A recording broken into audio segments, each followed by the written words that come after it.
그날은 유난히 안개가 짙었다. 마치 거대한 회색 담요가 세상을 덮어버린 듯. 시야는 몇 걸음 앞도 분간하기 어려웠다. 윤서희, 30대 초반의 산림경비원은 평소처럼 순찰을 돌고 있었다. 그녀의 유니폼은 젖은 안개와 나뭇가지에 스쳐 생긴 미세한 흙먼지로 얼룩져 있었지만 그녀의 눈빛만은 숲의 깊이만큼이나 굳건했다. 7년 전, 불의의 사고로 모든 것을 잃고 이 외딴 산속으로 숨어든 이후 숲은 그녀의 유일한 안식처이자 동시에 끝나지 않는 싸움터였다. 불법 벌목꾼들, 밀렵꾼들, 그리고 종종 마주치는 야생 동물들까지. 그녀는 이 숲의 수호자이자 고독한 전사였다. 무정이에서는 지지직거리는 잡음만이 들려올 뿐. 동료들의 목소리는 아침 일찍 끊겼다. 폭우가 예고된 날씨 탓에 통신망이 불안정하다는 말은 있었지만 이토록 완전히 두절될 줄은 몰랐다. 고요함 속에서 들리는 건 오직 그녀의 발걸음 소리와 빗방울이 나무잎에 부딪히는 소리뿐이었다. 숲은 살아 숨쉬는 유기체처럼 끈적하고 습한 공기를 내뿜고 있었다. 서희는 익숙하게 길을 헤치고 나아갔다. 그녀의 직감은 늘 그녀를 위험에서 구해냈고 숨겨진 진실로 이끌었다. 그때였다. 희미하게 들려오는 신음소리. 서희는 걸음을 멈췄다. 숲은 종종 예측 불가능한 소리를 만들어냈지만 이 소리는 분명 생명체의 고통이었다. 귀를 기울이자 신음소리는 점점 더 또렷해졌다. 본능적으로 총에 손을 올린 채 서희는 소리가 들리는 방향으로 조심스럽게 발걸음을 옮겼다. 덤불을 헤치고 나아가자 쓰러져 있는 개의 형체가 시야에 들어왔다. 핏자국이 선명했다. 옆구리에는 깊은 상처가 나 있었고 거친 숨을 몰아쉬며 몸을 떨고 있었다. 녀석의 눈빛은 살려달라고 애원하는 듯했지만 동시에 맹수처럼 경계심으로 가득했다. 서희는 조심스럽게 다가갔다. 이봐, 괜찮니? 그녀의 목소리는 숲의 정적 속에서 잔잔하게 울렸다. 개는 으르렁거리는 소리를 내며 뒷걸음질 쳤지만 이내 힘이 빠진 듯 다시 쓰러졌다. 서희는 망설이지 않았다. 그녀는 평소에도 다친 동물들을 그냥 지나치지 못했다. 비록 숲의 법은 냉정했지만 그녀의 마음은 달랐다. 응급처치를 해야 했다. 그녀는 배낭에서 의료용품을 꺼냈다. 소독약 냄새가 숲의 흙냄새와 섞여 퍼져나갔다. 개는 고통에 신음했지만 놀랍게도 서희의 손길을 거부하지 않았다. 마치 그녀가 자신을 해치지 않을 것이라는 것을 아는 듯했다. 붕대로 상처를 감고 서희는 개의 머리를 쓰다듬었다. 녀석의 털은 거칠었지만 따뜻한 온기가 느껴졌다. 이대로 두면 안 돼. 내가 널 데려가 줄게. 개는 천천히 고개를 들었다. 그리고는 힘겹게 일어나 절뚝거리며 앞서기 시작했다. 마치 서희를 어디론가 이끄는 듯했다. 서희는 의아했지만 개의 눈빛에서 묘한 확신을 느꼈다. 녀석은 고통스러운 몸을 이끌고 숲의 깊은 곳으로 향했다.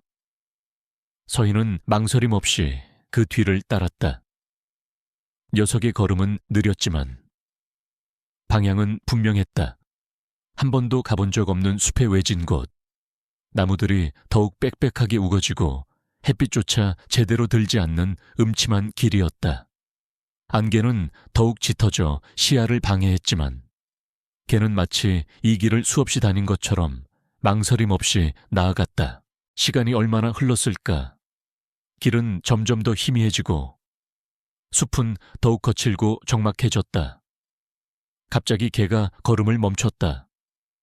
그리고는 컹컹거리는 소리를 내며 한 방향을 바라봤다. 서희의 눈에 들어온 것은 오래된 통나무 오두막이었다. 덩굴로 뒤덮여 거의 숲의 일부처럼 보였지만 분명 사람의 손길이 닿은 흔적이었다. 숲속에 이런 오두막이 있다는 사실을 그녀는 알지 못했다. 지도에도 표시되어 있지 않았다. 이상한 기운이 오두막 주변을 감싸고 있었다. 음산하고 동시에 어딘가 모르게 기이한 매력이 있었다. 걔는 오두막 문을 향해 절뚝거리며 다가갔다. 서희는 경계심을 늦추지 않았다. 이런 외딴 오두막에서 무엇이 그녀를 기다리고 있을지 알 수 없었다. 그녀는 총을 단단히 고쳐쥐고 개를 따라 오두막 문에 다가섰다. 문은 낡고 나무가 뒤틀려 있었지만 잠겨 있지는 않았다. 삐걱거리는 소리를 내며 문이 열리자 안에서는 곰팡이 냄새와 함께 차가운 공기가 확 풍겨져 나왔다. 내부는 어둠으로 가득했다. 창문은 깨져 있었고 거미줄이 여기저기 드리워져 있었다. 오래된 가구들이 먼지를 뒤집어 쓴 채 놓여 있었지만 그 공간에서 풍겨져 나오는 기운은 단순한 폐가가 아니었다. 희미하게 희망과 절망, 그리고 알 수 없는 고통의 흔적이 뒤섞여 있었다. 걔는 오두막 안으로 들어서자마자 쿵소리를 내며 쓰러졌다. 서희는 걔의 상태를 살피려 몸을 숙였다. 그때였다. 어둠 속에서 무언가 번뜩였다. 서희는 본능적으로 고개를 돌렸다. 찢어진 휘장 너머 벽 한쪽에 그림자처럼 드리워진 형체가 보였다. 그것은 사람이었다. 등골이 오싹해지는 차가운 전율이 그녀의 몸을 훑고 지나갔다. 심장이 미친 듯이 뛰기 시작했다. 그녀는 조심스럽게 더듬어 벽에 걸린 낡은 전등을 켰다. 희미한 불빛이 오두막 내부를 비추자 서희는 자신이 발견한 것에 경악을 금치 못했다. 벽에는 피가 말라붙은 흔적이 선명했고 바닥에는 핏자국이 길게 이어져 있었다. 그리고 그 모든 것의 중심에 끔찍하게 훼손된 시신이 쓰러져 있었다. 온몸이 피투성이었고 얼굴은 형체를 알아볼 수 없을 정도로 끔찍하게 일그러져 있었다. 등골이 오싹해지는 비명이 그녀의 목구멍까지 차올랐지만 서희는 간신히 참아냈다. 그녀는 수많은 사건 현장을 경험했지만 이런 끔찍한 광경은 처음이었다. 살인, 그것도 잔혹한 살인 사건임이 분명했다. 그녀의 눈은 시신 주변을 훑었다. 널브러진 가구들, 깨진 유리 파편들, 그리고 엉망진창이 된 방. 누군가가 싸웠고 누군가는 죽었다. 시신의 손가락에는 얇은 은반지가 끼워져 있었다. 그 반지는 마치 이곳에 숨겨진 어떤 메시지라도 있는 듯 서희의 시선을 강하게 끌었다. 그녀는 몸을 숙여 반지를 자세히 살펴보았다. 그리고 그 순간 그녀의 심장이 다시 한번 크게 요동쳤다. 반지 안쪽에는 희미하게 새겨진 글자가 있었다. 그녀의 이름이었다. 서희. 서희는 그대로 얼어붙었다. 자신의 이름이 왜 이 끔찍한 살인 현장의 시신에게서 발견된단 말인가. 온몸의 피가 차갑게 식는 것을 느꼈다. 7년 전 모든 것을 잃었던 그날의 악몽이 되살아나는 듯했다. 그녀는 공포에 질려 뒷걸음질 쳤다. 그때였다. 걔가 고개를 들었다.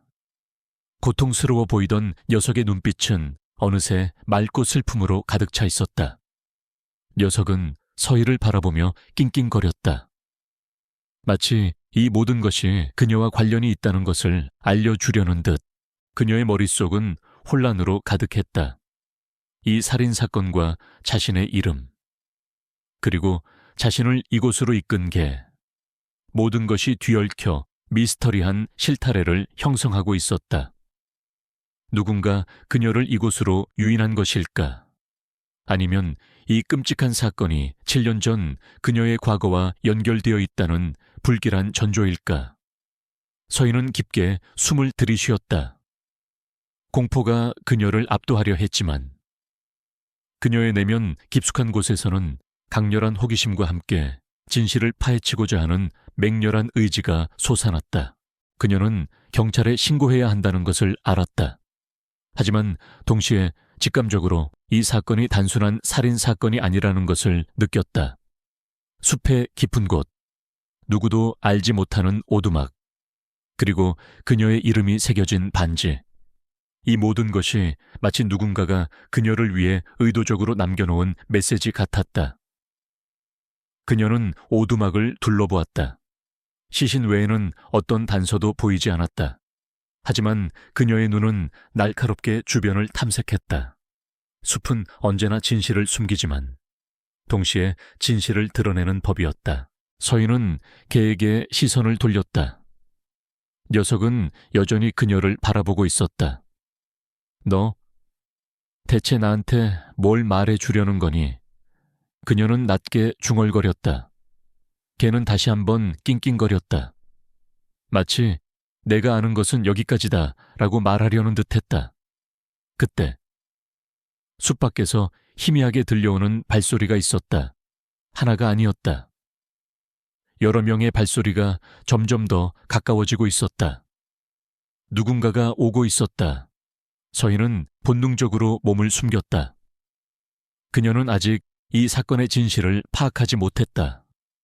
누가 죽였고, 왜 죽였으며, 왜 자신의 이름이 여기에 언급되었는지 모든 것이 미군기였다. 다가오는 발소리는 점차 또렷해졌고 곧 오두막 문 앞에 멈춰 섰다. 문 밖에서는 낮은 목소리들이 들려왔다. 남자들의 목소리였다. 여기 마치 걔가 이리로 왔다고 했으니까. 그래, 분명 여기 근처일 거야. 그들의 목소리는 낮았지만 위협적인 기운이 감돌았다. 서인은 개를 안고 깨진 창문 뒤에 몸을 숨겼다. 그녀의 심장은 천둥처럼 울렸다. 이들은 누구이며 무엇을 찾는 것일까? 그리고 그들과 이 끔찍한 살인사건은 어떤 관계가 있는 것일까? 오두막 문이 다시 한번 삐걱거리는 소리를 내며 열렸다. 어둠 속에서 3명의 건장한 남자들이 들어섰다. 그들의 손에는 몽둥이나 쇠파이프 같은 둥이가 들려 있었다. 그들의 눈은 마치 먹잇감을 찾는 맹수처럼 번뜩였다. 그들의 시선은 곧바로 시신이 있는 곳으로 향했다. 젠장, 우리가 늦었잖아. 한 남자가 거칠게 욕설을 내뱉었다. 대체 누가 벌써 치워버린 거야? 다른 남자가 분노의 찬 목소리로 말했다. 그들은 시신을 치우러 온 것이 아니었다. 그들은 시신을 확인하러 온 것이었다. 그들의 대화는 서희에게 더 큰 혼란을 안겨주었다. 이들은 이 살인 사건과 관련이 있었고 시신을 보존하기를 원했던 것 같았다. 남자들은 오두막 안을 샅샅이 뒤지기 시작했다. 서희는 숨을 죽였다. 그녀의 존재가 발각되는 순간 그녀 역시 위험에 처할 것이 분명했다. 걔는 그녀의 품에서 몸을 떨었지만 소리를 내지 않았다. 녀석의 눈빛은 불안했지만 동시에 서희를 지키려는 듯 강렬했다. 남자들은 벽에 걸린 낡은 액자를 부수고 탁자를 뒤엎었다. 그들의 난폭한 행동은 오두막을 더욱 엉망진창으로 만들었다. 서희는 그들의 대화에 귀를 기울였다. 이봐, 강 사장한테 뭐라고 말할 거야? 일이 틀어졌다고. 젠장, 예상보다 빨랐어. 그 여자가 벌써 움직인 건가? 반지는 어디 갔어? 그거 회수해야 했는데. 그들의 대화는 파편적이었지만 서희에게는 엄청난 단서였다. 강 사장, 여자, 그리고 반지. 그녀는 자신의 손에 들린 반지를 꽉 쥐었다.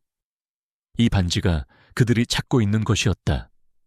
그리고 그 여자는 누구일까? 그들이 말하는 일은 대체 무엇이며 그녀의 이름이 새겨진 반지는 왜 이 사건과 얽혀 있는 것일까? 이들은 시신을 발견하러 온 것이 아니라 시신으로부터 무언가를 찾으러 온 것이 분명했다. 남자들은 오두막을 뒤지다가 시신이 있던 자리에 멈춰 섰다. 피가 말라붙은 흔적을 유심히 살펴보더니 한 남자가 발로 바닥을 쿵하고 찍었다. 이봐, 여기 반지가 있었던 것 같아. 분명히 내가 봤단 말이야. 그들의 눈빛이 더욱 사나워졌다. 서인은 긴장했다. 그들이 반지를 찾고 있다면, 그녀가 반지를 가지고 있다는 것을 알게 되는 순간, 그녀는 치명적인 위험에 빠질 것이었다. 그때였다. 오두막 밖에서 또 다른 소리가 들려왔다. 이번에는 자동차 소리였다. 남자들은 잠시 움직임을 멈췄다. 누가 오는 거야? 강 사장인가? 한 남자가 초조하게 말했다. 아니, 강 사장 차 아니야. 번호판이 달라. 다른 남자가 창밖을 내다보며 소리쳤다. 그들은 당황한 기색이 역력했다. 누군가 불청객이 나타난 것이 분명했다. 서인은 이 기회를 놓칠 수 없다고 생각했다. 그녀는 개를 품에 안고 창문 밖으로 몸을 날렸다. 유리 파편이 그녀의 어깨를 스쳤지만 그녀는 고통을 느낄 틈도 없었다. 그녀는 숲속으로 다시 뛰어들었다. 안개는 여전히 짙었고 숲은 그녀의 탈출을 도와주는 듯했다. 그녀의 뒤에서 남자들의 고함 소리가 들려왔다. 젠장, 놓쳤잖아. 어서 쫓아.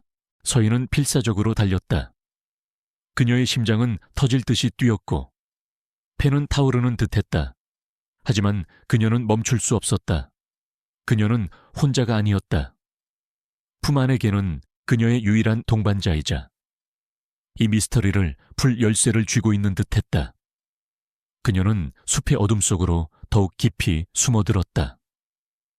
7년 전 모든 것을 잃고 이 숲으로 도망쳤을 때처럼. 하지만 이번에는 달랐다.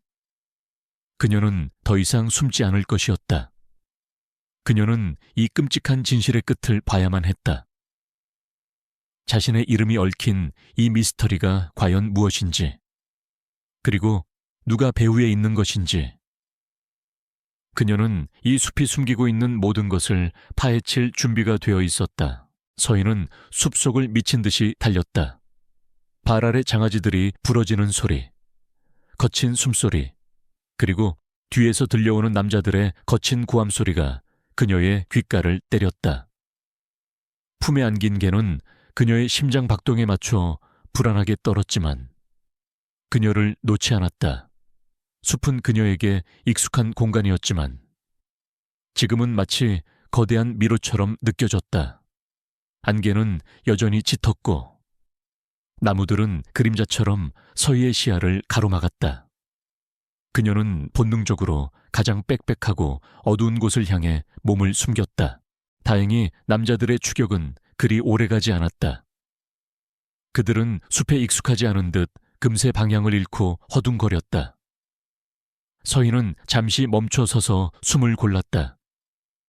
그녀의 폐는 타오르는 듯 아팠지만 심장은 이성을 지배하고 있었다. 그녀는 안전한 곳을 찾아야 했다. 동시에 그녀는 이 모든 상황을 이해해야만 했다. 자신의 이름이 새겨진 반지, 끔찍한 시신, 그리고 그 남자들의 대화, 모든 조각들이 뒤섞여 거대한 퍼즐을 이루고 있었다. 서희, 그 이름이 왜 거기에 그녀는 반지를 꽉 쥐었다. 차가운 금속에서 묘한 온기가 느껴지는 듯했다. 7년 전, 그녀는 모든 것을 잃었다. 부모님, 그리고 그녀의 유일한 가족이었던 동생까지. 그 모든 비극의 중심에 그녀의 이름이 알 수 없는 방식으로 얽혀 있었다. 그때는 알 수 없었다. 그저 불의의 사고로 모든 것이 사라졌다고 믿었다. 하지만 지금 이 끔찍한 살인 사건과 자신의 이름이 새겨진 반지가 모든 것을 뒤집어 놓았다. 걔는 그녀의 품에서 고개를 들었다. 녀석의 눈빛은 마치 그녀의 혼란스러운 마음을 읽은 듯했다. 너 대체 뭘 아는 거니? 서인은 조용히 물었다. 걔는 그녀의 얼굴을 핥았다. 그리고는 다시 낑낑거리며 숲의 더 깊은 곳을 가리켰다. 마치 아직 갈 길이 남아있다고 말하려는 듯. 서인은 잠시 망설였다. 숲속은 위험했다. 하지만 오두막에서 발견한 시신과 반지, 그리고 그 남자들의 존재는 그녀에게 더 큰 위험을 예고하고 있었다. 그녀는 진실을 알아야 했다. 걔는 느리지만 확실하게 길을 안내했다. 녀석의 걸음은 아까보다 더 절뚝거렸지만 녀석의 의지는 확고해 보였다. 서인은 걔를 따라 숲속을 헤쳐나갔다. 해는 이미 서산으로 기울고 있었다. 숲은 점차 어둠 속으로 잠겨들었다. 그때였다. 숲속 깊은 곳에서 희미하게 불빛이 새어나왔다. 서인은 본능적으로 몸을 낮췄다. 불빛이 새어나오는 곳은 낡고 허름한 산막이었다. 오두막보다는 작았지만 어둠 속에서 유일하게 빛을 발하고 있었다. 걔는 산막 앞에 멈춰 서서 다시 한번 낑낑거렸다. 서인은 조심스럽게 산막에 다가섰다. 문은 살짝 열려 있었고 안에서는 희미한 불빛과 함께 연기 냄새가 새어나왔다. 서인은 걔의 시선을 따라 산막 안을 들여다보았다. 안에는 늙은 노인이 앉아 있었다. 백발의 주름진 얼굴, 그리고 깊이 파인 눈은 숲의 역사만큼이나 오래되어 보였다. 그는 난로 앞에 앉아 뜨거운 차를 마시고 있었다. 노인은 서희의 인기척을 느낀 듯 고개를 들었다. 그의 눈은 놀라울 정도로 맑았지만 동시에 모든 것을 꿰뚫어 보는 듯한 깊이를 지니고 있었다. 서희는 당황했지만 노인은 온화한 미소를 지었다. 어서 오렴. 아가씨, 길을 잃었구나. 그의 목소리는 나이만큼이나 깊고 낮은 울림이 있었다. 서희는 개를 품에 안은 채 조심스럽게 산막 안으로 들어섰다. 할아버지, 혹시 이 근처에서 어떤 일 있었는지 아세요? 서희는 조심스럽게 물었다. 노인은 그녀의 질문에 대답하는 대신 뜨거운 차 한 잔을 내밀었다. 몸을 녹이렴. 숲은 차가울 때가 많지. 서희는 차를 받아 들었다. 따뜻한 차는 그녀의 몸과 마음을 녹여주는 듯했다. 걔는 노인의 발치에 몸을 웅크리고 앉았다. 노인은 걔를 내려다보며 희미하게 웃었다. 오랜만에 보는구나. 이 녀석, 그의 말에 서인은 놀랐다. 노인은 이계를 알고 있는 듯했다. 서인은 노인에게 오두막에서 있었던 일을 설명했다. 끔찍한 시신, 자신의 이름이 새겨진 반지, 그리고 뒤따라온 남자들까지. 노인은 서희의 이야기를 조용히 들었다. 그의 얼굴에는 어떤 표정 변화도 없었지만 그의 눈빛은 더욱 깊어지는 듯했다. 이야기가 끝났을 때 노인은 한참을 침묵했다. 숲의 고요함 속에서 난로에 장작 타는 소리만이 들려왔다. 아가씨, 그 반지는 어디서 찾았느냐? 노인은 조용히 물었다. 서희는 반지를 내밀었다. 노인은 반지를 받아들고 손가락으로 천천히 글자를 쓰다듬었다. 그의 얼굴에 슬픔과 후회가 스쳐 지나갔다. 이 반지는 오래전에 사라진 반지다. 서희는 노인의 말에 더욱 혼란스러워졌다.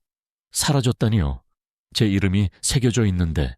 노인은 고개를 들어 서희를 바라보았다. 아가씨의 이름이 서희인가? 서희는 고개를 끄덕였다. 그렇습니다. 노인의 눈빛이 흔들렸다. 7년 전, 이 숲에서 비극적인 사고가 있었지. 한 가족이 산사태로 모든 것을 잃었다는 소문이 돌았다. 하지만 그건 소문일 뿐이었다. 노인의 목소리는 낮았지만 그 안에 담긴 진실의 무게는 엄청났다. 그 사고는 조작된 것이었다. 노인의 말은 서희의 머릿속을 강타했다. 조작이라니요? 무슨 말씀이세요? 서희는 불안감에 떨며 물었다. 노인은 한숨을 쉬었다. 아가씨의 부모님은 이 숲을 지키려던 사람들이었다. 이 숲에 숨겨진 비밀을 지키려 했지. 노인의 이야기는 충격적이었다. 이 숲은 단순한 숲이 아니었다. 숲속 깊은 곳에는 엄청난 가치를 지닌 광물이 매장되어 있었고, 이를 노리는 거대 기업들이 있었다. 그들은 숲을 파괴하고 광물을 독점하려 했으며, 서희의 부모님은 그들의 계획을 막으려던 사람들이었다. 7년 전의 사고는 산사태로 위장된 살인 사건이었고, 서희의 부모님은 그들의 음모에 희생된 것이었다. 그럼 제 동생은요? 제 동생도... 서희의 목소리가 떨렸다. 노인은 고통스러운 표정으로 고개를 끄덕였다. 모두 그들의 손에. 서희는 숨을 쉴 수 없었다. 7년 동안 그녀를 짓눌렀던 슬픔과 죄책감이 한순간에 분노와 복수심으로 변했다. 그녀는 그저 불의의 사고로 모든 것을 잃었다고 믿으며 살아왔다. 하지만 모든 것이 조작된 것이었다니. 그녀는 복수심에 이를 악물었다. 그럼 이 반지는요? 왜 제 이름이 새겨져 있죠? 서희는 반지를 다시 한번 응시했다. 노인은 반지를 서희에게 돌려주며 말했다. 이 반지는 아가씨의 어머님이 늘 몸에 지니고 다니던 것이다. 어머님이 아가씨에게 주려고 새겨놓은 것이지. 서희의 눈가에 눈물이 맺혔다. 어머니의 마지막 흔적, 그리고 그 반지가 이 끔찍한 진실의 증거였다. 그럼 오두막에 있던 시신은 누구죠? 그리고 아까 저를 쫓아온 남자들은요? 서희는 질문을 쏟아냈다. 노인은 차분하게 설명했다. 오두막은 그들이 비밀리에 거래를 하던 장소였다. 그곳에서 어떤 일이 있었는지는 모르지만 그 시신은 분명 그들의 내부자 중 하나일 것이다. 그리고 아가씨를 쫓아온 자들은 그들의 하수인들이고 그들은 반지를 찾고 있었을 것이다. 반지가 중요한 증거일 테니까.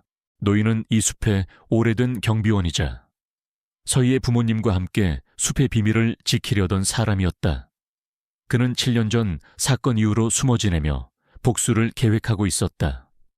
그는 서희의 부모님이 죽기 전 그녀에게 이 반지를 꼭 전해달라는 부탁을 받았다고 했다. 하지만 그는 서희를 찾지 못했고 반지는 숲속 어딘가에 숨겨져 있었다. 그리고 오늘 이 다친 개가 서희를 오두막으로 이끌고 반지를 발견하게 된 것이었다. 이 개는 7년 전 아가씨의 부모님과 함께 있었던 녀석이다. 산사태가 난 뒤 유일하게 살아남은 녀석이지. 노인의 말에 서희는 개를 내려다보았다. 녀석의 눈빛은 슬픔으로 가득했지만 동시에 결의에 찬 듯했다. 녀석은 살아남아 진실을 알리려 했던 것이었다. 서희의 부모님의 복수를 위해, 그리고 그녀에게 진실을 전하기 위해. 그럼 강 사장이 누구예요? 서희는 남자들이 언급했던 이름을 떠올렸다. 노인의 얼굴에 어두운 그림자가 드리워졌다. 간구혁, 이 숲을 파괴하려는 거대 기업의 대표다. 잔인하고 냉혈한 자지. 그가 모든 음모의 배후에 있다. 강구혁. 서희는 그 이름을 똑똑히 기억했다. 7년 전 부모님의 회사와 거래를 하려던 기업의 대표였다. 그 당시 그녀는 아무것도 몰랐지만 이제 모든 것이 퍼즐처럼 맞춰졌다. 분노가 서희의 심장을 집어삼켰다. 그녀는 그동안 겪었던 모든 고통과 슬픔이 간구역이라는 이름 하나로 응축되는 것을 느꼈다. 그녀는 복수해야 했다. 부모님과 동생의 억울한 죽음을 갚아주고 숲의 평화를 되찾아야 했다. 그녀의 내면에서 맹렬한 불꽃이 타올랐다. 그녀는 더 이상 도망자가 아니었다. 그녀는 복수자이자 진실을 밝히는 자였다. 노인은 서희의 결의에 찬 눈빛을 읽었는지 고개를 끄덕였다. 진실을 밝히는 것은 쉽지 않을 것이다. 간구혁은 막강한 힘을 가지고 있다. 하지만 아가씨는 혼자가 아니다. 이 숲이 아가씨를 돕고 나 역시 아가씨를 도울 것이다. 노인의 말은 서희에게 큰 위로가 되었다. 그녀는 혼자가 아니었다. 그녀에게는 진실을 아는 노인과 그녀를 이끈 충직한 개가 있었다. 밤은 깊어갔고 숲은 더욱 고요해졌다. 서희는 노인에게서 더 많은 이야기를 들었다. 간구혁이 이 숲을 노린 지 오래되었으며 숲속 깊은 곳에 있는 광물은 그에게 엄청난 부를 가져다 줄 것이라는 이야기. 그리고 그가 과거에도 수많은 불법적인 방법으로 자신의 이익을 챙겨왔다는 이야기까지. 노인은 간구혁의 비자금 장부와 그가 저지른 모든 불법 행위에 대한 증거를 숨겨두었다고 했다. 그것이 바로 7년 전 서희의 부모님이 찾으려 했던 증거였다. 하지만 그 증거를 찾는 것은 쉽지 않을 것이다. 그 증거는 이 숲의 가장 깊은 곳, 누구도 알지 못하는 곳에 숨겨져 있다. 노인의 말에 서희는 더욱 굳건한 결심을 했다. 그녀는 반드시 그 증거를 찾아내 간구혁의 모든 죄를 세상에 밝힐 것이었다. 그녀의 부모님과 동생의 억울함을 풀고 그들의 죽음을 헛되이 하지 않을 것이었다. 새벽이 다가오고 숲은 다시 안개에 잠겼다. 서희는 노인에게 감사 인사를 전했다. 그녀는 이제 갈 곳이 정해졌다. 숲의 깊은 곳, 진실이 숨겨진 곳, 그리고 간구혁이 파놓은 함정 속으로 그녀는 개를 품에 안고 산막을 나섰다. 녀석은 이제 더 이상 고통스러워 보이지 않았다. 녀석의 눈빛은 서희처럼 결의에 차 있었다. 그들은 함께였다. 숲이 그들을 인도할 것이고 진실이 그들을 기다리고 있을 것이었다. 하지만 서희는 알고 있었다. 이 모든 것이 시작에 불과하다는 것을. 간구혁은 강력한 적이었고 그와의 싸움은 결코 쉽지 않을 것이었다. 그녀는 앞으로 닥쳐올 모든 위험에 맞설 준비가 되어 있었다. 그녀의 손에는 어머니의 반지가 쥐어져 있었고 그녀의 옆에는 충직한 동반자가 있었다. 그리고 그녀의 마음속에는 불타는 복수심과 정의감이 있었다. 밤의 숲은 더욱 깊고 으스스했다. 안개는 걷혔지만 대신 달빛조차 침투하지 못하는 짙은 어둠이 세상을 지배했다. 서희는 개를 품에 안고 노인이 가르쳐준 길을 따라 숲속 깊숙이 들어갔다. 나무들은 거대한 그림자처럼 하늘을 뒤덮었고 바람소리는 숲의 귀신들이 속삭이는 듯 기괴하게 들렸다. 서희는 과거에 수없이 이 숲을 순찰했지만 지금 그녀가 걷는 길은 전혀 다른 숲처럼 느껴졌다. 모든 나뭇가지, 모든 바위가 그녀에게 비밀을 말하려는 듯했다. 걔는 여전히 절뚝거렸지만 그녀의 곁을 묵묵히 지켰다. 녀석의 따뜻한 온기가 서희에게는 큰 위안이 되었다. 노인이 알려준 대로 이 개는 7년 전 비극의 현장에서 유일하게 살아남은 존재였다. 그들의 고통스러운 과거를 유일하게 목격한 증인이자 서희의 억울함을 풀어줄 열쇠를 쥐고 있는 존재. 서희는 개의 머리를 쓰다듬으며 조용히 속삭였다. 고마워. 너 덕분에 진실을 알게 됐어. 그녀는 노인의 말을 되새겼다. 간구혁, 거대 기업의 대표. 7년 전 자신의 가족을 비극으로 몰아넣은 장본인. 분노가 다시 한번 그녀의 심장을 짓눌렀지만 그녀는 감정을 억눌렀다. 지금은 복수심에 앞서 이성적으로 움직여야 할 때였다. 그녀는 간구혁이 숨겨둔 비자금 장부를 찾아야 했다.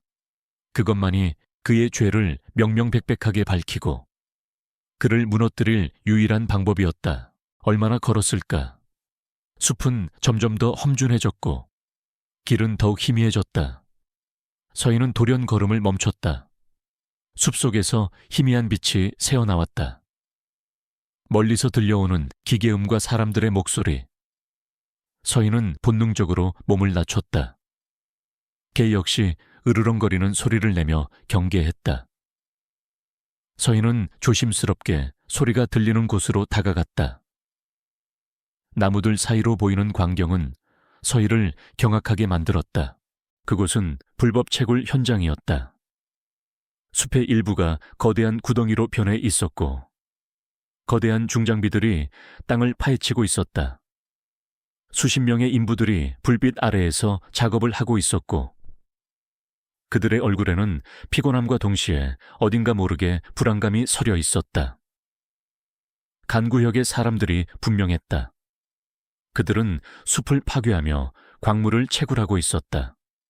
바로 7년 전 서희의 부모님이 목숨을 걸고 막으려 했던 그 일이었다.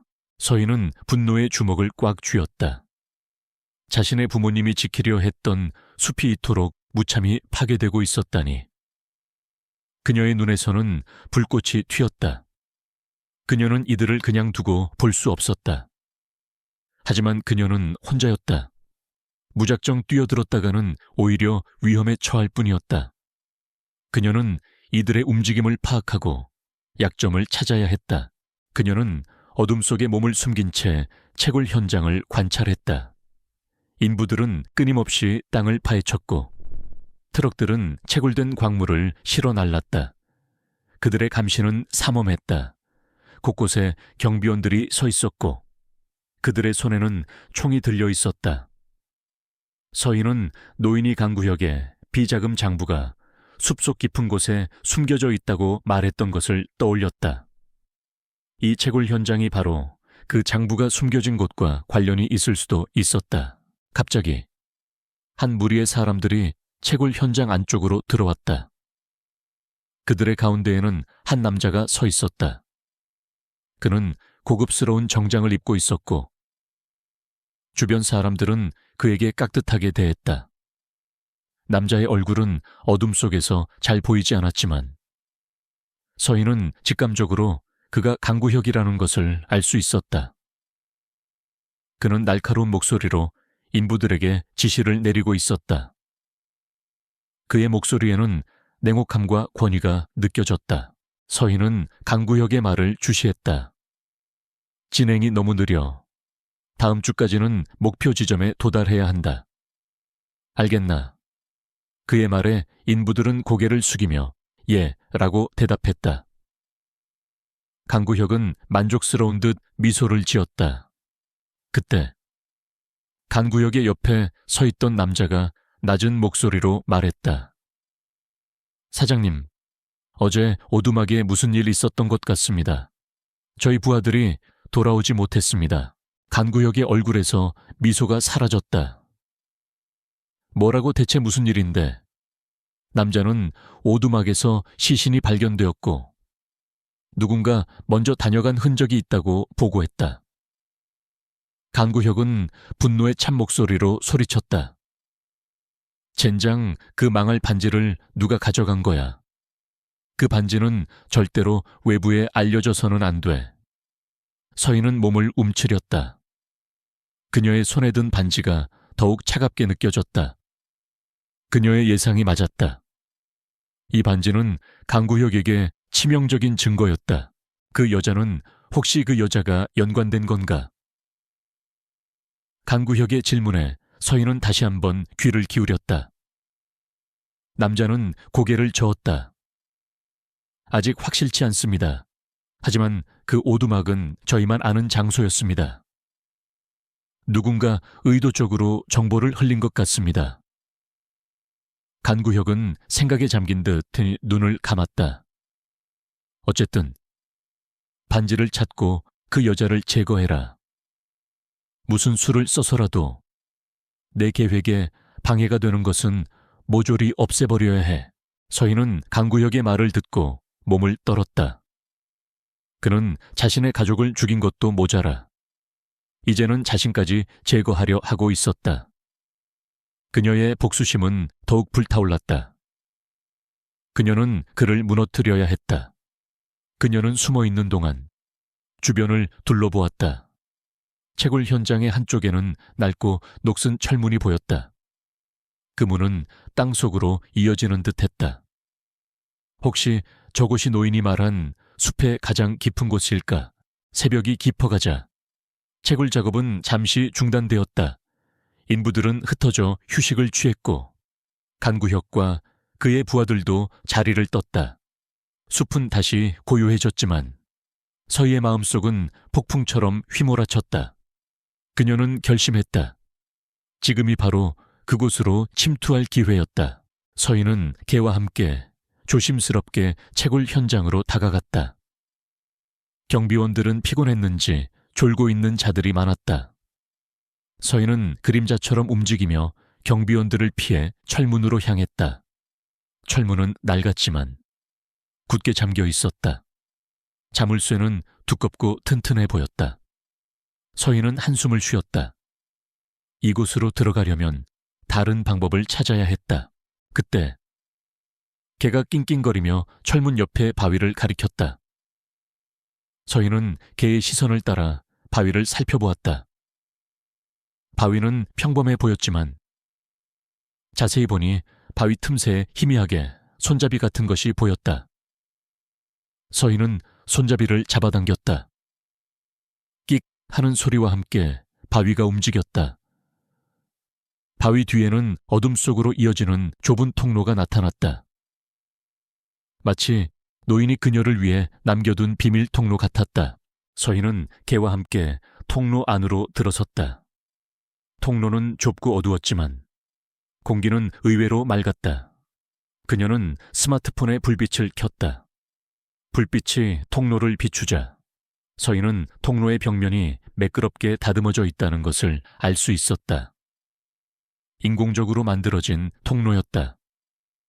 누군가가 이 통로를 비밀리에 사용해왔다는 증거였다. 통로는 아래로 계속 이어졌다. 서희는 조심스럽게 발걸음을 옮겼다. 얼마나 내려갔을까? 통로의 끝에 작은 공간이 나타났다. 공간은 어둠 속에 잠겨 있었지만 서희는 희미하게 책상과 서류 더미가 쌓여 있는 것을 느꼈다. 그녀는 공간 안으로 들어섰다. 개는 그녀의 발치에 바싹 붙어 있었다. 서희는 전등을 비췄다. 공간은 작고 밀폐되어 있었다. 책상 위에는 낡은 서류철들이 어지럽게 놓여 있었고 벽면에는 오래된 지도가 걸려 있었다. 그리고 책상 한쪽에는 낡은 금고가 놓여 있었다. 노인이 말한 비자금 장부가 바로 저 안에 있을 것이었다. 서희는 금고를 살펴보았다. 금고는 디지털 잠금 장치로 되어 있었다. 그녀는 난감했다. 비밀번호를 알 수 없었다. 그때 개가 킁킁거리며 책상 위를 돌아다니더니 한 서류철에 코를 비볐다. 서희는 개가 가리키는 서류철을 들었다. 서류철은 낡았지만 안에는 오래된 사진 한 장이 끼워져 있었다. 사진 속에는 어린 서희와 그녀의 부모님, 그리고 어린 동생이 환하게 웃고 있었다. 그리고 그들 옆에는 노인과 놀랍게도 젊은 시절의 간구혁이 함께 있었다. 그들의 얼굴에는 웃음꽃이 피어 있었고 그들은 마치 가족처럼 다정해 보였다. 서희는 사진을 보고 충격을 받았다. 간구혁은 자신의 부모님과 아는 사이였다니. 그렇다면 7년 전 사건은 단순한 사업 분쟁이 아니었다. 사진 뒤에는 희미하게 숫자들이 적혀 있었다. 생일 기념일 서희는 사진 속 인물들의 생일을 조합해 보았다. 그녀는 자신의 부모님 생일과 동생의 생일을 조합해 비밀번호를 눌렀다. 딸깍 하는 소리와 함께 금고문이 열렸다. 서희는 심장이 터질 듯이 뛰었다. 금고 안에는 낡은 장부들이 가득했다. 서희는 장부를 꺼내 들었다. 장부에는 간구혁이 저지른 모든 불법 행위들이 낱낱이 기록되어 있었다. 뇌물수수, 불법 벌목, 환경오염, 그리고 살인교사까지. 7년 전 서희의 부모님을 죽인 증거도 명백하게 적혀 있었다. 간구혁은 이 숲의 광물을 독점하기 위해 서희의 부모님을 제거했고 그들의 죽음을 산사태로 위장했던 것이다. 서희는 손을 떨며 장부를 넘겼다. 마지막 장에는 서희의 이름이 언급되어 있었다. 생존자 윤서희 제거 계획.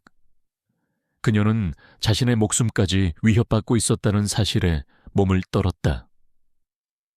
간구혁은 그녀의 존재를 알고 있었고 언젠가 그녀를 찾아 제거하려 했던 것이다.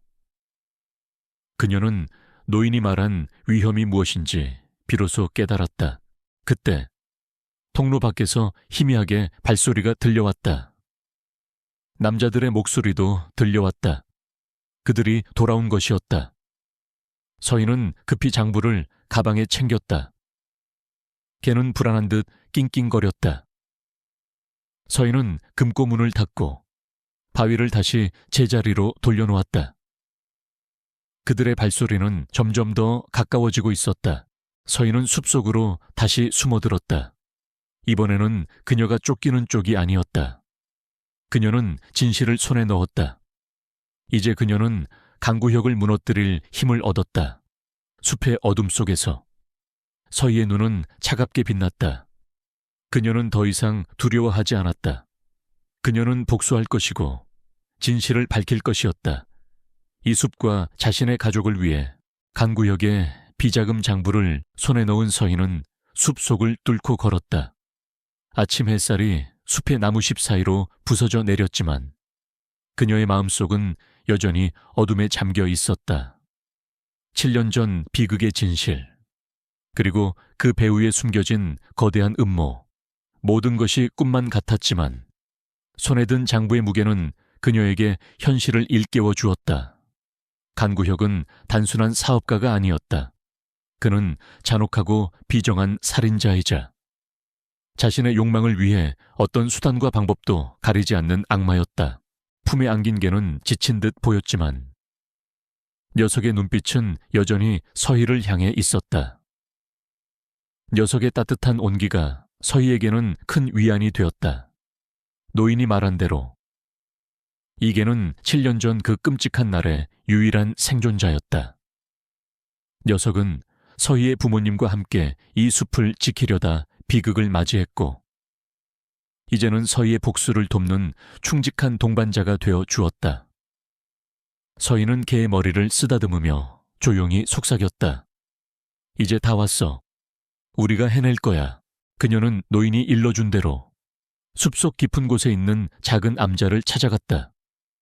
암자는 숲의 일부처럼 자연 속에 숨겨져 있었고 그곳은 과거에 서희의 부모님이 잠시 머물렀던 곳이기도 했다. 암자 안은 소박했지만 오래된 책들과 낡은 그림들이 정갈하게 정리되어 있었다. 숲의 신비로운 기운이 암자 안에 가득했다. 서희는 암자 안에서 잠시 쉬었다. 그녀는 금고에서 꺼낸 장부를 다시 펼쳐들었다. 장부에는 간구역의 모든 죄가 낱낱이 기록되어 있었다. 뇌물수수, 불법 벌목, 환경오염, 그리고 살인교사까지. 7년 전 서희의 부모님을 죽인 증거도 명백하게 적혀 있었다. 그녀의 부모님은 이 숲의 광물 매장량을 알아내고 그에 대한 보고서를 작성하려 했다. 하지만 간구역은 이를 미리 알고 그들을 제거하려 했던 것이다. 장부의 마지막 장에는 윤서희 제거 계획이라는 소름 끼치는 내용이 적혀 있었다. 간구역은 서희가 살아남았다는 것을 알고 있었고 언젠가 그녀가 자신에게 위협이 될 것을 예상했던 것이다. 그녀는 다시 한번 몸을 떨었다. 이 모든 악몽이 자신의 삶을 송두리째 뒤흔들었던 이유였다. 그때 암자 밖에서 희미하게 발소리가 들려왔다. 서희는 본능적으로 몸을 숨겼다. 그녀는 아직 간구혁의 하수인들에게 발각되어서는 안 되었다. 발소리는 점점 더 가까워졌고 곧 암자 문이 조용히 열렸다. 서희는 숨을 죽였다. 문틈으로 보이는 그림자는 키가 크고 건장한 남자였다. 그는 암자 안으로 들어섰다. 그의 얼굴은 굳어 있었고 날카로운 눈은 주변을 살폈다. 그는 간구혁의 부하였다. 서희는 그 남자의 얼굴을 보고 놀랐다. 그는 과거에 서희의 부모님과 함께 일했던 박 부장이었다. 그는 겉으로는 충직해 보였지만 간구역의 스파이였던 것이다. 박 부장은 암자안을 샅샅이 뒤졌다. 그는 벽에 걸린 그림을 살펴보고 책들을 들춰보았다. 서희는 숨을 죽였다. 걔는 그녀의 품에서 몸을 떨었지만 소리를 내지 않았다. 박 부장은 노인이 숨겨둔 증거를 찾으러 온 것이 분명했다. 그 증거가 바로 강구역의 비자금 장부였다. 박 부장은 책상 위에 놓여 있던 오래된 그림을 집어들었다. 그림은 숲의 풍경을 담고 있었지만 자세히 보니 그림의 한쪽 구석에 희미하게 표시된 점이 있었다. 박 부장은 그림을 뒤집어 보았다. 그림 뒤에는 아무것도 없었다. 그는 실망한 듯 그림을 내려놓았다. 서희는 그림을 유심히 살펴보았다.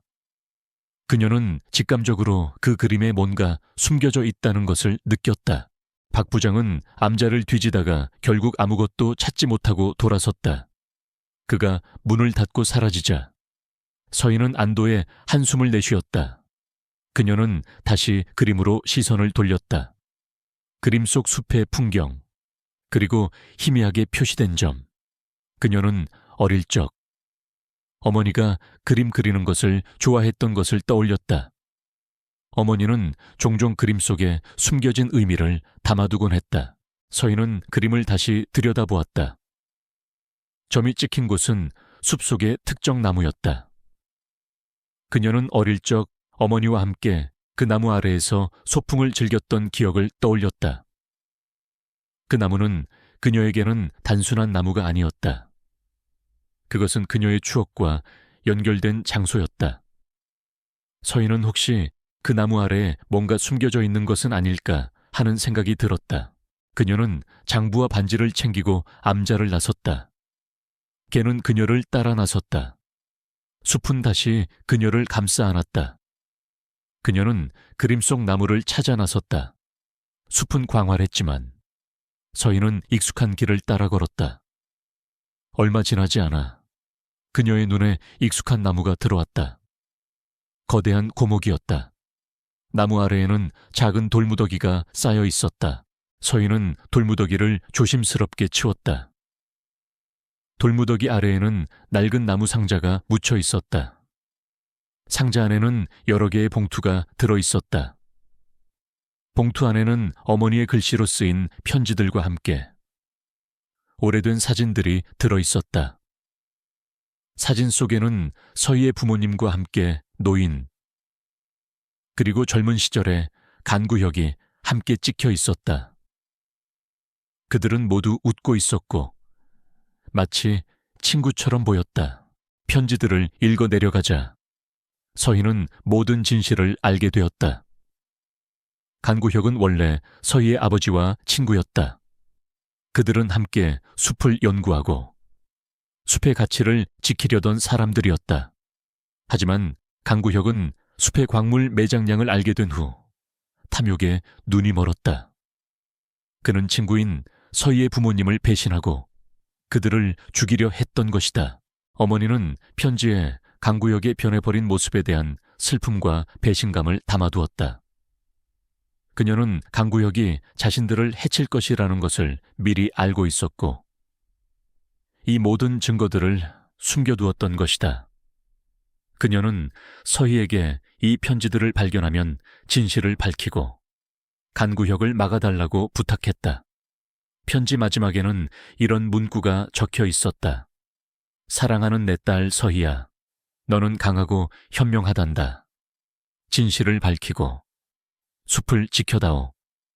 너는 혼자가 아니야. 서희는 어머니의 편지를 읽으며 눈물을 흘렸다. 그녀의 부모님은 마지막 순간까지 그녀를 생각하고 숲을 지키려 했다. 그녀의 어깨에는 이제 부모님의 유산과 숲을 지켜야 할 막중한 책임감이 놓여 있었다. 그녀는 장부와 편지, 그리고 사진들을 소중히 가방에 넣었다. 걔는 그녀의 곁에 앉아 그녀의 얼굴을 핥았다. 녀석의 눈빛은 슬픔과 위로, 그리고 격려로 가득했다. 녀석은 어머니의 편지에 적힌 너는 혼자가 아니야 라는 말을 증명이라도 하듯 그녀의 곁을 지켰다. 그녀는 이제 더 이상 망설이지 않았다. 그녀는 간구역을 무너뜨리고 자신의 가족의 억울함을 풀고 숲을 지켜야 했다. 그녀는 노인과 개, 그리고 숲의 도움을 받아 간구역과의 마지막 싸움을 준비할 것이었다. 그녀의 심장에는 복수심과 정의감이 불타올랐다. 그녀는 이제 숲의 여전사였다. 숲의 바람이 그녀의 머리카락을 스쳤다. 숲은 그녀에게 속삭이는 듯했다. 진실을 밝혀라. 그리고 숲을 지켜라. 서희는 숲의 속삭임을 듣고 고개를 끄덕였다. 그녀는 반드시 해낼 것이었다. 그녀의 여정은 이제 막 시작되었을 뿐이었다. 숲을 떠나 도시로 향하는 길은 서희에게 낯설면서도 익숙했다. 7년 만에 다시 마주하는 도시의 풍경은 숲의 고요함과는 극명한 대비를 이루었다. 굉음을 내는 자동차들, 바쁘게 움직이는 사람들, 높이 솟아오른 빌딩들. 모든 것이 그녀에게는 혼란스럽고 위협적으로 다가왔다. 하지만 그녀는 더 이상 숨어 지낼 수 없었다. 손에 든 간구역의 비자금 장부와 어머니의 편지는 그녀에게 진실을 밝히고 복수해야 할 막중한 사명을 일깨워 주었다. 걔는 그녀의 곁을 묵묵히 지켰다. 녀석은 도시의 소음과 낯선 환경에 불안해하는 듯 했지만 서희의 옆에 바싹 붙어 떨어지지 않았다. 서희는 녀석의 머리를 쓰다듬으며 안심시켰다. 괜찮아. 이제 거의 다 왔어. 그녀는 노인이 일러준 대로 도시 외곽에 있는 낡은 아파트를 찾아갔다. 그곳은 노인의 오래된 친구이자 과거 서희의 부모님과 함께 간구역의 비리를 추적하던 기자가 살고 있는 곳이었다. 기자의 이름은 김태준이었다. 그는 한때 정의를 위해 펜을 들었던 열정적인 기자였지만 간구역의 압력과 위협으로 인해 모든 것을 포기하고 은둔하며 살아왔다. 서희는 그가 자신을 도와줄지 확신할 수 없었지만 그가 유일하게 간구역의 실체를 알고 있는 사람이었다. 낡은 아파트 문을 두드리자 김태준은 놀란 얼굴로 문을 열었다. 그의 얼굴은 피곤함과 절망으로 가득했고 그의 눈빛은 과거의 열정을 잃은 채 공허해 보였다. 그는 서희를 보자마자 경계심을 드러냈다. 누구시죠? 그의 목소리는 차갑고 메말라 있었다. 서희는 자신의 신분을 밝히고 품에 안긴 개를 보여주었다. 개는 태준을 보자마자 낑낑거리며 그의 다리에 얼굴을 비볐다. 태준은 개를 보고 놀란 듯 눈을 크게 떴다. 이 녀석은 설마. 그는 7년 전 서희의 부모님과 함께 이 개를 보았을 것이다. 서희는 김태준에게 지난 7년 동안 겪었던 모든 일과 오두막에서 발견한 시신, 그리고 강구역의 비자금 장부와 어머니의 편지까지 모든 것을 설명했다. 태준은 서희의 이야기를 듣는 내내 침묵했다. 그의 얼굴에는 과거의 고통과 함께 복잡한 감정들이 스쳐 지나갔다. 이야기가 끝났을 때 태준은 한참을 말이 없었다. 이 모든 것을 혼자서 감당할 수 없을 거야. 서희 씨, 태준은 낮은 목소리로 말했다. 간구역은 상상 이상으로 강력한 인물이야. 그에게 맞서려면 모든 것을 걸어야 할 텐데. 그의 목소리에는 포기하라는 듯한 기색이 역력했다. 저는 포기할 수 없어요. 제 부모님과 동생은 억울하게 죽었어요. 그리고 이 장부와 어머니의 편지는 그 증거예요. 저는 반드시 그를 벌해야 해요. 서희의 목소리는 단호했다. 그녀의 눈빛은 결의에 차 있었고 그 안에 담긴 복수심과 정의감은 태준의 마음을 움직였다. 태준은 한숨을 쉬며 고개를 끄덕였다. 좋아. 내가 널 돕겠어. 하지만 조건이 있어. 그의 눈빛에 다시금 과거의 열정이 되살아나는 듯했다. 나는 더 이상 잃을 것이 없어. 하지만 너는 모든 것을 잃을 수도 있어. 너는 이 싸움의 모든 위험을 감수할 준비가 되어 있는가? 서인은 망설임 없이 대답했다. 네, 저는 준비되어 있어요. 어떤 위험이라도 감수할 거예요. 태주는 그녀의 단호한 대답에 만족한 듯 미소를 지었다. 그럼 이제부터 우리는 팀이야. 태주는 서희에게 간구혁에 대한 정보를 공유했다. 간구혁은 단순한 기업가가 아니었다. 그는 뒤로는 거대한 범죄 조직과 연루되어 있었고 정재계 고위 인사들과도 긴밀한 관계를 맺고 있었다. 그는 자신의 이익을 위해 살인도 서슴지 않는 잔혹한 인물이었다. 태주는 간구혁의 비리를 파헤치려다 모든 것을 잃었다고 했다. 그의 가족까지 위협받았기에 그는 어쩔 수 없이 펜을 놓아야 했다. 간구혁은 모든 것을 돈으로 해결해왔어. 그에게는 양심이나 도덕 같은 건 없어. 하지만 그의 가장 큰 약점은 바로 탐욕이야. 그는 모든 것을 얻으려 할 거야. 그리고 그 탐욕이 결국 그를 무너뜨릴 거야. 태준의 말은 서희에게 중요한 힌트가 되었다. 태준은 서희와 함께 간구역의 비자금 장부를 분석했다. 장부에는 간구역의 모든 불법적인 거래 내역과 비자금 흐름이 상세하게 기록되어 있었다. 그들은 장부에서 간구역이 거액의 뇌물을 바쳐 불법 채굴 허가를 받아내고 숲을 파괴하려 했던 증거를 발견했다. 또한 그는 자신의 비리를 감추기 위해 여러 명의 관계자들을 살해한 흔적까지 있었다. 서희의 부모님은 그 희생자들 중 일부였던 것이다. 이 장부만으로는 부족해. 우리는 이 장부가 세상에 알려지기 전에 간구혁을 잡아야 해. 그렇지 않으면 그는 또 다른 희생자를 만들 거야. 태주는 서희에게 말했다. 우리는 그의 약점을 파고들어야 해. 그가 가장 중요하게 생각하는 것, 그리고 그가 가장 두려워하는 것을 찾아야 해. 태주는 서희에게 한 가지 제안을 했다. 간구혁의 새로운 사업 투자 유치 현장에 잠입하여 그의 비리를 폭로하는 것이었다. 그곳에는 많은 언론인과 정재계 인사들이 참석할 것이고 그들의 눈앞에서 간구혁의 가면을 벗겨낼 수 있을 것이었다. 하지만 그것은 매우 위험한 계획이었다. 간구혁은 자신의 사업에 대한 소문에 매우 민감했고 어떤 방해도 용납하지 않을 것이었다. 서희는 망설였다. 하지만 그녀에게는 다른 선택지가 없었다. 그녀는 간구혁에게 정면으로 맞서야 했다. 그녀는 태준에게 말했다. 좋아요. 제가 하겠어요. 하지만 걔는요? 걔는 어디에 두죠? 태준은 걔를 바라보며 미소 지었다. 이 녀석은 널 도울 거야. 녀석은 간구혁에게 중요한 존재가 될 수도 있어. 서희는 태준의 말에 의아했지만 더 이상 묻지 않았다. 태준은 걔를 돌볼 사람을 찾아주기로 약속했다. 며칠 후 서희는 태준의 도움을 받아 간구혁의 투자 유치 현장에 잠입했다. 그녀는 고급스러운 드레스를 입고 완벽하게 다른 사람으로 변장했다.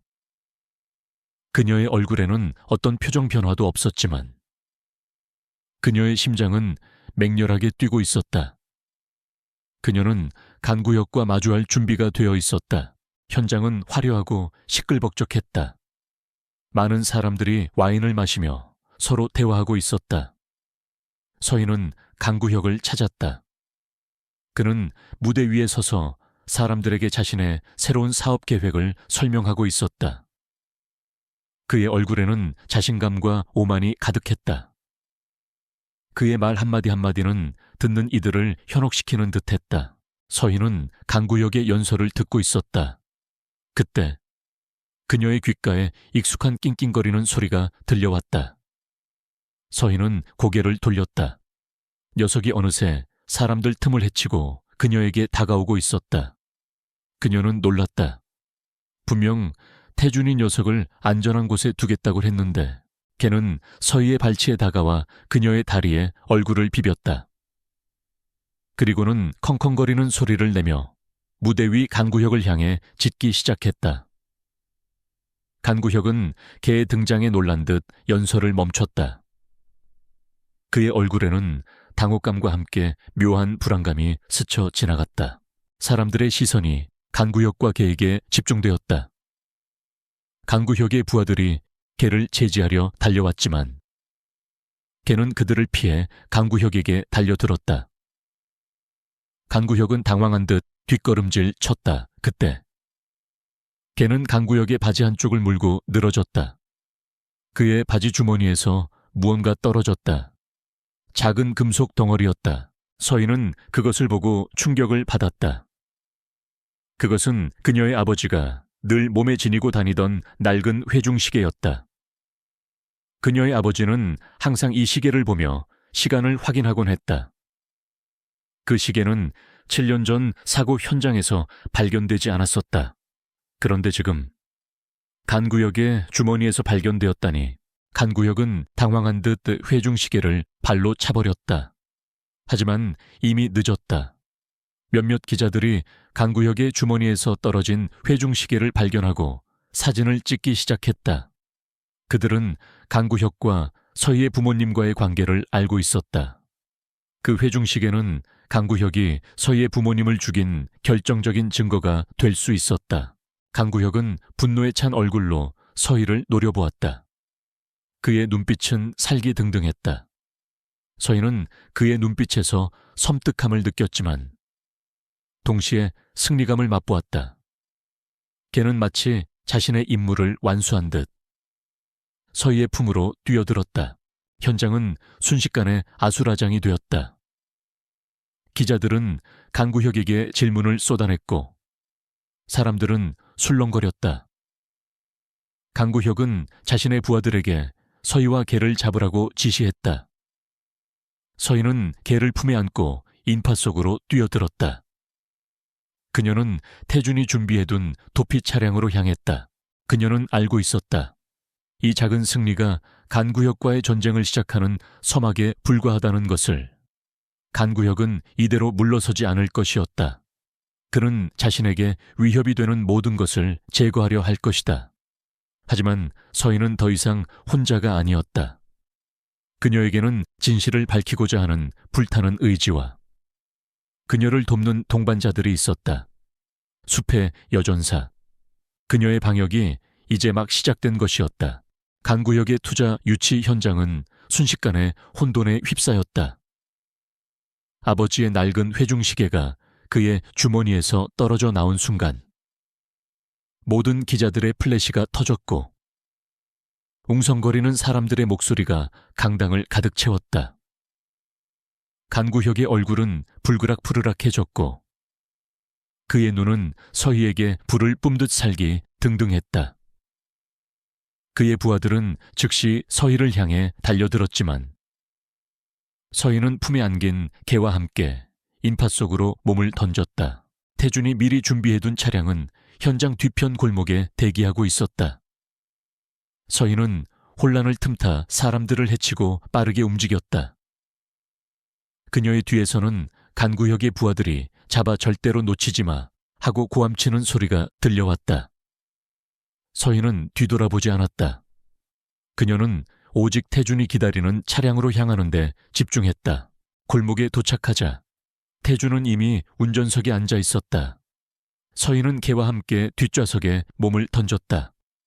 태준은 주저없이 엑셀을 밟았고 차량은 굉음을 내며 골목을 빠져나갔다. 뒤이어 간구혁의 검은색 승용차들이 맹렬하게 추격해왔다. 도시의 밤거리는 위험한 추격전의 무대가 되었다. 방금 그 시계, 분명 간구혁이 너희 아버님 것을 훔친 거야. 그건 그가 너희 가족을 죽인 결정적인 증거가 될 수 있어. 태준이 백미러로 뒤를 보며 말했다. 그의 얼굴에는 긴장감이 역력했지만 그의 눈은 날카롭게 빛났다. 알아요. 그래서 더 중요해요. 이 기회를 놓치면 안 돼요. 서희의 목소리는 떨렸지만 그녀의 눈빛은 흔들림 없었다. 걔는 그녀의 무릎에 기대어 숨을 헐떡였지만 녀석의 눈은 태준의 백미러를 통해 뒤따라오는 차량들을 주시하고 있었다. 마치 자신도 이 싸움의 일부인 것처럼 강구역의 차량들은 집요하게 뒤를 쫓아왔다. 그들은 서희의 차량을 에워싸려 했고 때로는 위험천만한 고개 운전으로 위협했다. 태준은 능숙하게 운전하며 그들의 추격을 따돌렸다.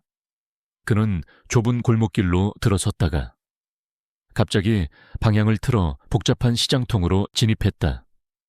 사람들의 비명소리가 들려왔지만 태준은 개의치 않았다.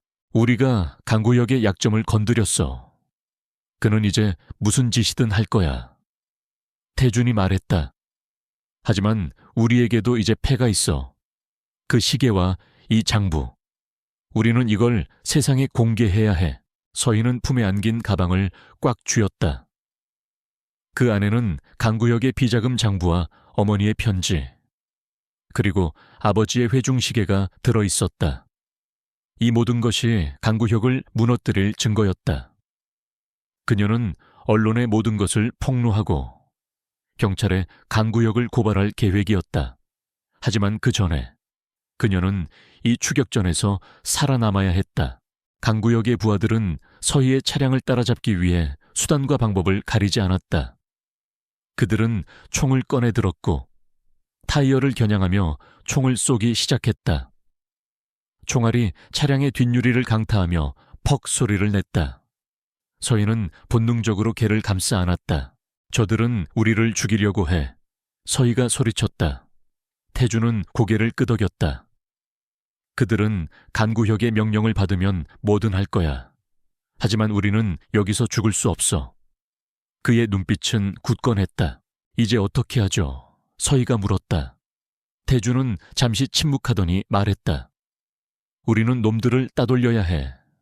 그리고 우리가 가진 증거를 언론과 경찰에 넘겨야 해. 이 싸움은 지금부터 시작이야. 태준은 서희의 말에 놀란 듯 그녀를 바라보았다. 미쳤어. 그곳은 간구혁의 성이나 다름없어. 자살 행위야.